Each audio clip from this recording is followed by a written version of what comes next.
that authorities look at this, especially the tourism authority, look at this beautiful place and develop it so it can generate some resources for the assembly, not only for the assembly but for the nation as well. From Venya Vudo.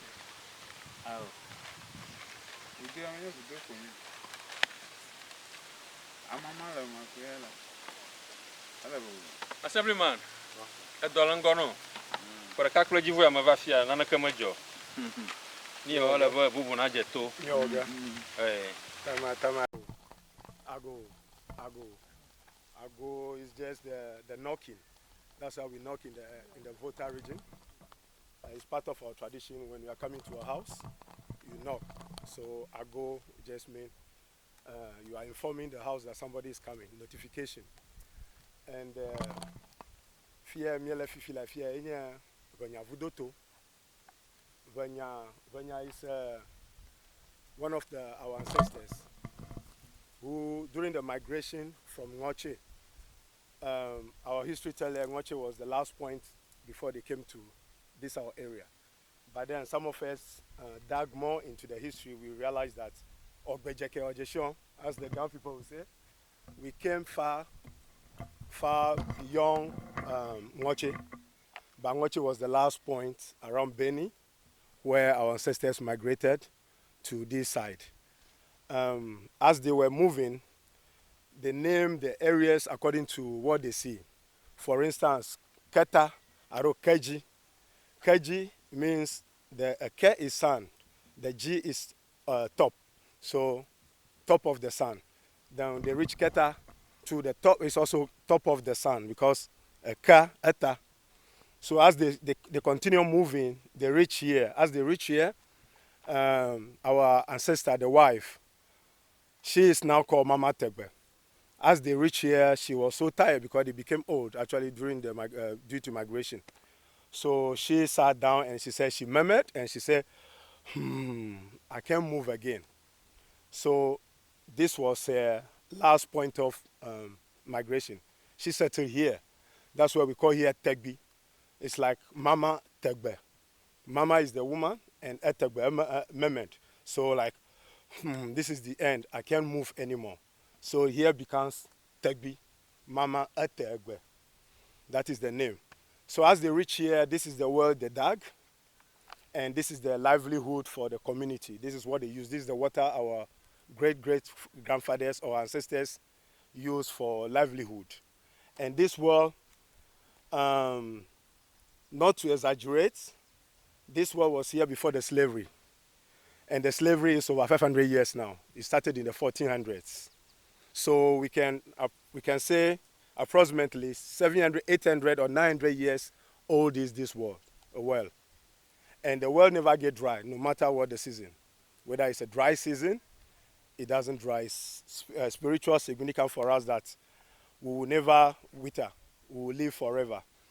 And previously, there was a crocodile in this well. Yeah, there was a crocodile, but then for one reason or the other, we can't find it.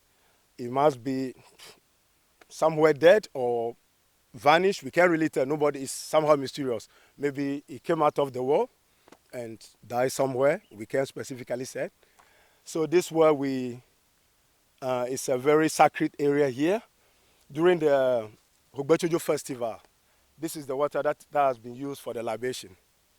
They come here, fetch the water, and that is what they use for the festive libation pouring. So this well, we are trying to maintain the sacredcy of the well, and at the same time expose it to the global world. That we have an asset here, a spiritual and a cultural asset here, and we would like to actually protect it, and as I said earlier, expose it to the global world that this is what we have. So this is Vanyavudo for us. Was one of the elders of the community in Tegbi, where the Vanyavudo or the Venya well is located. He said it's about 900 years, and it's still like this. It has never dried, and it will never dry, according to the residents. It's been here. They use it for rituals. We've been wondering why the district has not been able to develop this place for a tourist attraction. We see a lot of people coming here. We celebrate Anlo Hogbochocho Festival, but the place is still like this. Are we going to just leave it like this as we receive a lot of tourists every year? The residents are hoping that this place is used as a tourist attraction because it has a lot of spiritual benefits. I'm sure you can also fetch the water for any kind of purification. If only you believe, it can work for you. We have a tourist here. Yes, I would love to speak with her. She has been in Ghana, specifically the Anlo land, for the past since 2019. Since April 19. She even speaks our language. Lucky, afwan. Nkowenye Davi ablade. Okay, to come country kind of show. Germania. Oh. Germania, Germany. Germania means Germany. That is how we call it in Anglo language. So, as you can see, she has been here since 2019. Can you tell us about your experience in Anglo land? Especially, I'm sure you've been here before. Can you tell us about your experience? Well, I came here because through my brother Levi, we were working together in Germany at the same company. And so through Levi, I came to Tegby. And I realized that my heart told me this is my home. So since then, we started working, how can we make it that I can come to live in the Anlo land. And it took only 1 year for me to move here, and we together we formed an NGO called Fafa Ark Foundation, and I felt the presence of the spirit of this Venya Wudong, and the idea was clear: we have to do something about it because it's only some school that is clearing the place once a year. Many people are coming to visit this place, especially at the Hokbe Chocho. Well, since COVID, we didn't have any Hokbe Chocho, but people are still coming. We were here yesterday and somebody brought 3 ladies to show this special place to them. They visited Tegby. So, yeah, we want to protect this place, develop it, and make it. Project it to the global world. Yes, project it to Not the just global even world. projecting, if I can come in. Yes. We want to somehow also create it to a tourist attraction area, so that we'll be able to provide some even employment for the to provide employment for the citizens or the community here. For instance, our idea for Fafa Ark Foundation, in conjunction with Torketa, we want to actually erect a wall around it. We want to erect a wall around it. We build a little small office here for some tour guide to be here, and then we make some statues portraying the migration of our ancestors. We erect some seats here for elderly or those who want to relax. We maintain the forest, and then we'll be able to generate some income for the individuals, the community, and the district as a whole from the incomes of the proceed of what will be taken from the tourists who may come here. At the same time, we want to protect the spirituality or the sacredity of the place. So we will have to find a way to go about it, not just commercializing it. Also, yeah. Tell us about the spiritual aspect, especially healing aspects of this world. Well, the healing aspect of it is, the healing aspect of it, as we believe that this is a property left here for us by our ancestors. Sometimes some of these herbs has been taken from here to use. The water per se is just like people they travel to Israel to fetch the Jordan water and all this. Vanyavudo is also equally powerful or spiritual water source for some of us who believe. For instance, when I'm traveling to Germany, I fetch some in a bottle to Germany. Just once in a while, I use it to wash my face or something, just because we believe our ancestors are with us. So if you believe it works, everything is the mind. The heaven and hell is created in the mind. So some of us believe this property, spiritual property left for us. And some of these herbs have healing properties also, unless you don't know them. So that is, yeah. All right. So we have the assemblyman for the area to tell us how he's been in connection with the assembly, so that this place can be developed for a tourist attraction. So tell us. Yeah, Honorable Noel Kokoroko is my name. I'm also one of the assembly members of Tegbi. For our Vanyavudo here, in collaboration with the assembly, we are doing everything possible to develop this site because it's a tourist site for us. So work are in progress. Okay.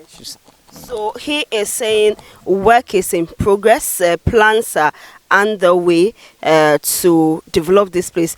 Mr. Joel, who is a tourist promoter in the Keta and then Anglogan districts, tell us about the tourist aspect.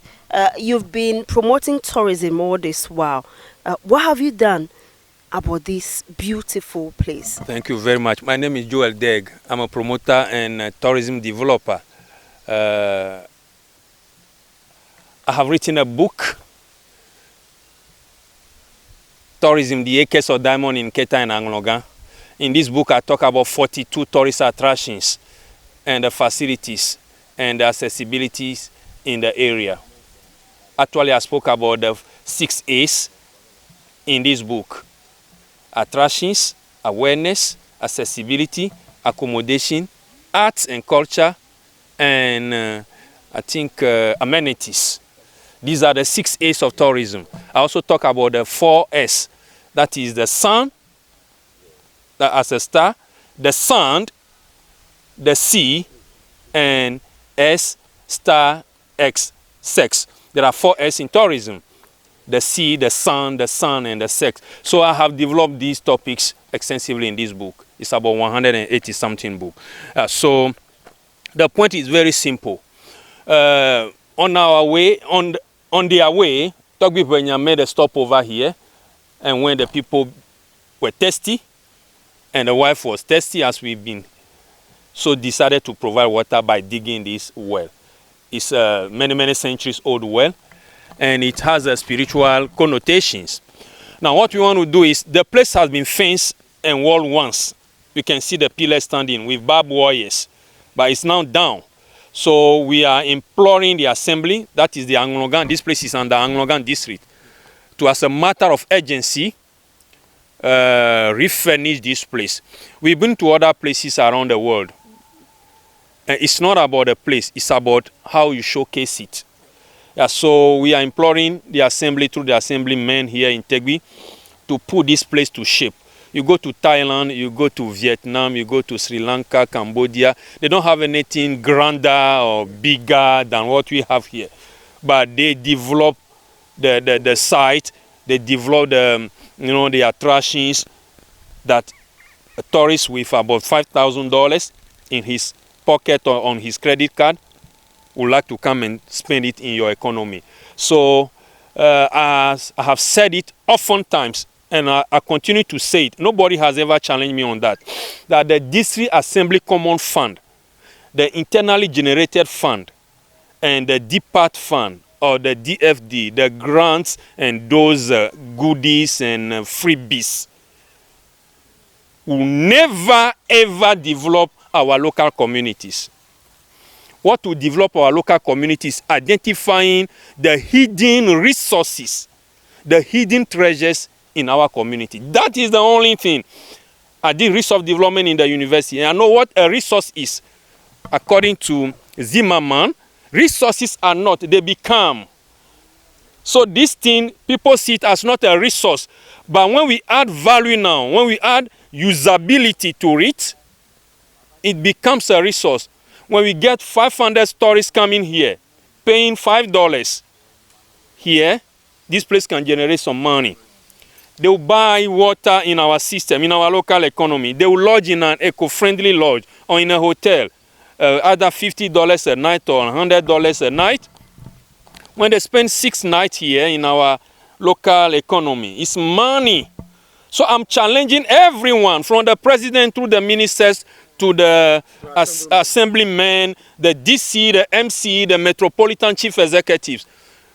There is nothing we cannot do by transforming our local resources. This is a resource for tourism. We just need to what?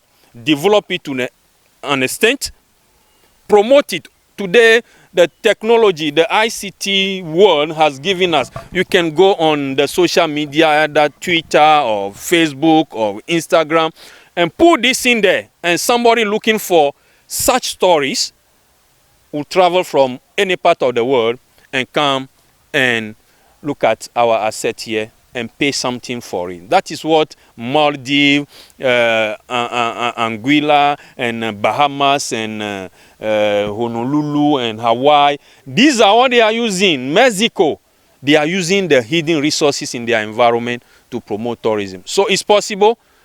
I'm challenging our leaders to start looking at tourism as the next economy, as the next currency, as the next economic power of their locales. Thank you. So this is it. I would love to get some water. I hope I can get some water from here because I am an Anlo too. So we are hoping that